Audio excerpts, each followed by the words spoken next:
Class 10 ইতিহাস বিষয় থেকে প্রথম অধ্যায় ইতিহাসের ধারণা চ্যাপ্টার থেকে সংক্ষিপ্ত প্রশ্ন আর উত্তর দেখতে পাচ্ছেন বই থেকে।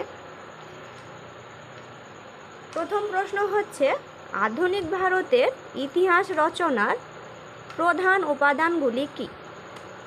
উত্তর, আধুনিক ভারতের ইতিহাস রচনার প্রধান উপাদানগুলি হল সরকারি নথিপত্র,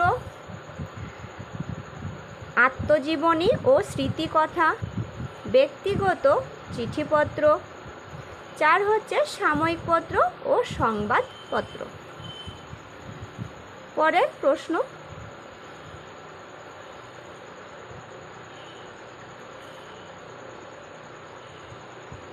ইতিহাসের উপাদান হিসাবে সরকারি নথিপত্রগুলি মূলত কী কী? দেখে নাও। ইতিহাসের উপাদান হিসেবে সরকারি নথিপত্রগুলি হল মূলত পুলিশ ও গোয়েন্দাদের রিপোর্ট, সরকারি আধিকারিক ও দপ্তরগুলির প্রদত্ত বিভিন্ন বিবরণ, প্রতিবেদন, চিঠিপত্র প্রভৃতি। ঠিক আছে,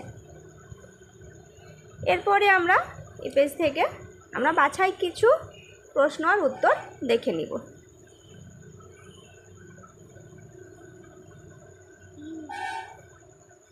পরের প্রশ্ন,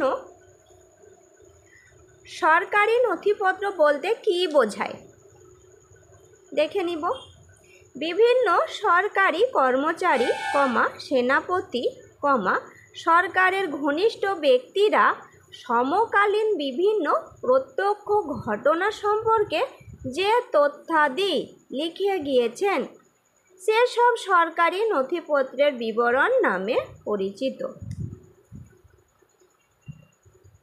পরের প্রশ্ন,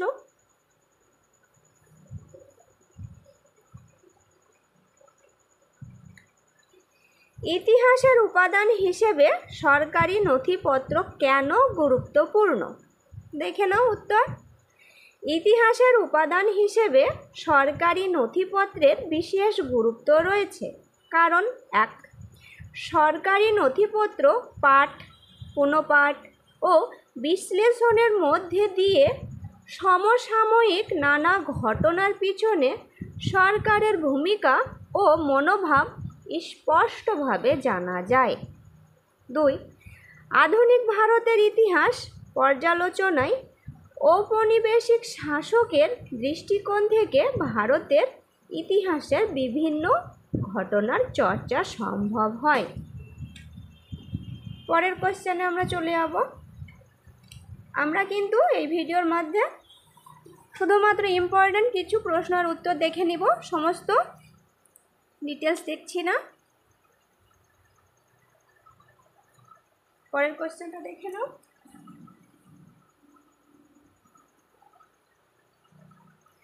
ঐতিহাসিক বিবরণ বা তথ্য সমৃদ্ধ কয়েকটি সরকারি নথিপত্রের উদাহরণ দাও। ঐতিহাসিক বিবরণ বা তথ্য সমৃদ্ধ কয়েকটি উল্লেখযোগ্য সরকারি নথিপত্র হল: 1.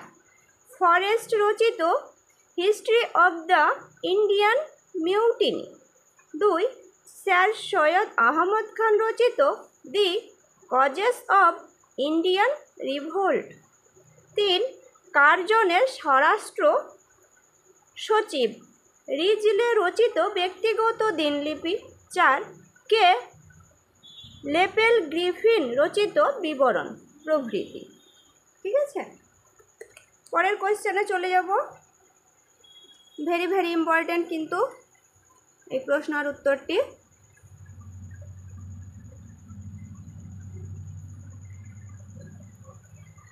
আত্মজীবনী ও স্মৃতিকথা কি? দেখে নাও। নিজের জীবন ও সেই সংক্রান্ত ঘটনাগুলো যখন কোনো ব্যক্তি নিজে লিপিবদ্ধ করেন তখন সেই লিপিবদ্ধ কাহিনীকে আত্মজীবনী বলা হয়। যখন কোনো ব্যক্তি অতীতে ঘটে যাওয়া বিভিন্ন ঘটনা দীর্ঘদিন ধরে বা পরে স্মৃতি থেকে মনে করে লিপিবদ্ধ করেন তখন তা হয়ে ওঠে স্মৃতিকথা। প্রসঙ্গত উল্লেখ্য যে সব আত্মজীবনী স্মৃতিকথা, কিন্তু সব স্মৃতিকথায় আত্মজীবনী নয়। ঠিক আছে, এটা হয়ে গেছে এই প্রশ্নের উত্তর। পরের প্রশ্নে চলে যাব আমরা। এই প্রশ্নটিও কিন্তু ভেরি ভেরি ইম্পর্টেন্ট। সংবাদপত্র এবং সাময়িক পত্রের মধ্যে পার্থক্য কী? দেখে নাও।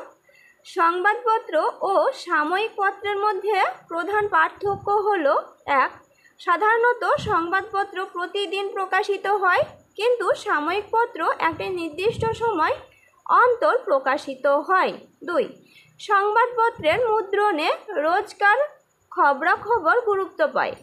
পূর্ণচ্ছেদ: সাময়িক পত্রে রোজকার খবরাখবরের পরিবর্তে সমকালীন বাছাই করা বিষয় গুরুত্ব পায়। 3.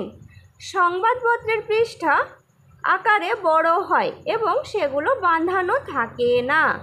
অন্যদিকে সাময়িক পত্রের পৃষ্ঠাগুলো অপেক্ষাকৃত ছোট হয় এবং সাধারণত তা বইয়ের মতো বাঁধাই করা হয়।